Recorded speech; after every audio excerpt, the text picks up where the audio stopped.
Good afternoon, I'm your moderator Super Slow, and welcome to the Stadium Center recap for the First Paldea League. Joining me in studio is the Latino Paul Revere, Thorax the Impaler. Thorax, how you doing today? Well, super slow. As per my restraining order against humanity, I am legally obligated to sit at least 2 chairs away from anyone. Ever. For eternity. So I'm feeling pretty good. Glad to hear it. We are 8 games deep into our 12-game season. A lot of good battles are behind us with only 4 more ahead, and the postseason gets ever closer. So let's get underway with the recap, starting with the Scarlet Conference. In week 5, we had the Alola Islanders at Glaseado Rangers. Turn 1 of game 1, everything went right for the Islanders. Rangers go for the turn 1 Ghost Tear on Baxcalibur, but Incineroar goes for the Fake Out into Sneasler, and Porygon 2 sets up Trick Room. From then on, the Islanders kept the pressure on all game. To add insult to injury on the last turn, the formerly Ice-type Baxcalibur was left all alone, frozen and then knocked out. Game 2, things are sure to turn more the Rangers' way. They get the turn 1 right this time, Terra Ghost on the Sneasler dodges the Fake Out, and then responds with a taunt on the Porygon 2, locking it out of Trick Room while Volcarona safely gets off the Quiver Dance. The Islanders went for the safe play and terrestrialized their Porygon 2 to get rid of the fighting weakness, wanting to avoid that close combat, and went for Terra Flying Terra Blast into the Volcarona. Instead of now, locked out Trick Room.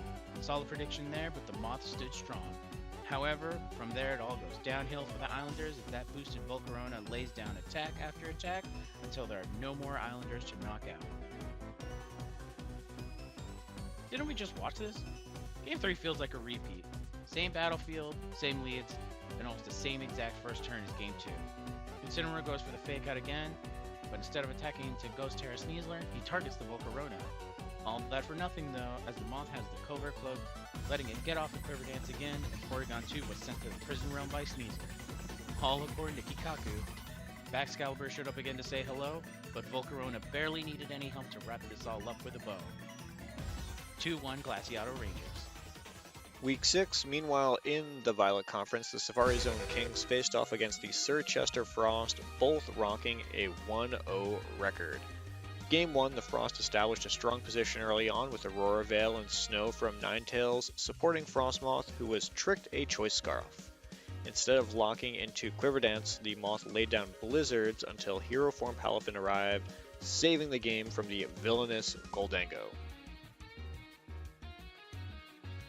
Game 2, neither team leads with their Weather User, instead playing some classic, offensive Pokemon, with both Pokemon losing a team member on turn 1. Amoonguss hoped to redirect moves and support the team, but the spread moves from Excadrill dished out too much damage, and by the time it became a Weather War, it was all but over for the Frost, as the Sandstorm made any Blizzard offense totally obsolete. All tied up, the Frost tried to get an Aurora Veil up early, but Tyranitar said, "Not in my house." From there, the Kings maintained that early momentum, and the Frost never looked to be in the winning position, switching out frequently to try to find a way through. But for all the Intimidates and Regenerator procs, by the time Palafin was ready to go, the team just took too much damage to stand up to a late-game Gholdengo make it rain. Just goes to show without Aurora Veil, the Frost are a paper tiger. 2-1, Safari Zone Kings.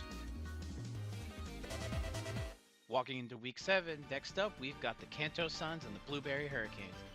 Nice little hone weather war here, Pelipper versus Torkoal. Game 1, the Suns led Grimmsnarl and Dragapult, taking advantage of the light screen and reflect to keep the team healthy. This game felt a lot like chess, slow intentional plays and a lot of switching around on both sides. Each trainer hoping the opponent would make a mistake. I gotta get out of here! The Suns found an opportunity and knocked out both Archaludon and Pelipper in a single turn, and from there the Suns cleaned up the game. Game 2 was an exciting one. Sun small forward Venusaur tried to lay down his signature sleep powder, but whiffed at every opportunity and got knocked out by a fire-type Weather Ball from Pelipper. Sun still pushed through and knocked out the Pelipper, winning the Weather War and setting up the Sun.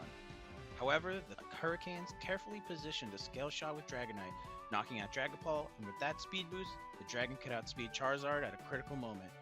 And with that, the oppressive offensive of the Suns collapsed, leaving them with just the lonely Turtle, 1-1 in the series. At match point, Both players brought their weather again, but Venusaur woke up and scored an early KO on Whimsicott, and the Hurricanes struggled to find their footing after that critical turn. We got to witness the power of the Fire and Grass Pledge combo in action. Unfortunately, even though Basculegion and Pelipper have a type advantage, turns out the heat of the sun was too much for the Hurricanes. 2-1 for the Kanto Suns.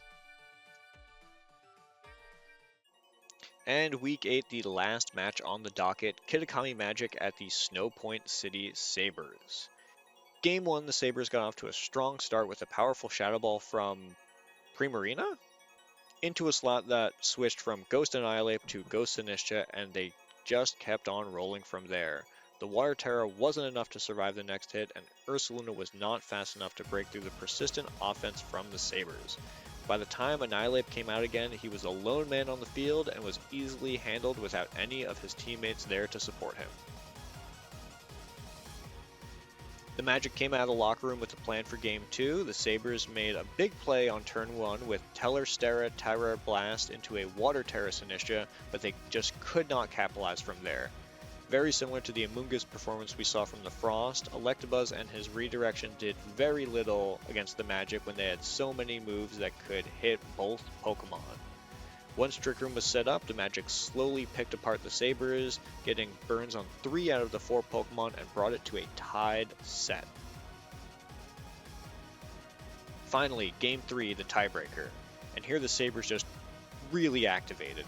Early pressure from Rillaboom and Blaziken forced the Magic into repeated switches, and then Gallade came in to lay down the law with a Terra, Grass, Grassy Terrain, Sharpness boosted Leaf Blade with the coaching boost right into Ursaluna, cutting through Water Terra Sinistra, and that's all, folks. 2-1 Snow Point City Sabres. And that is it for the recap. The remaining matches ahead of us are Kanto Suns will play the Alola Islanders on March 17th, and the week after that, the Sir Chester Frost will play the Kitakami Magic on March 24th.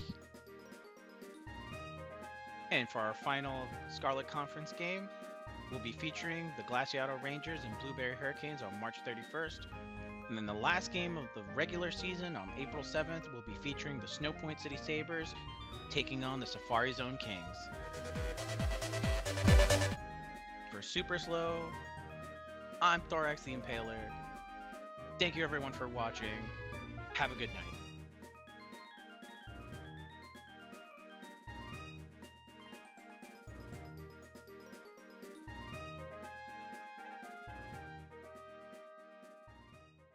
Oh, actually, before we start, because I keep forgetting, Logan, I have found a new genre of music. I found a new genre of music last week. I don't know if you've heard of this.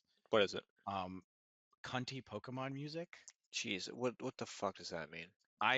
Bro, there was one song for Gholdengo I've been obsessed with. Do you have Apple Music or Spotify?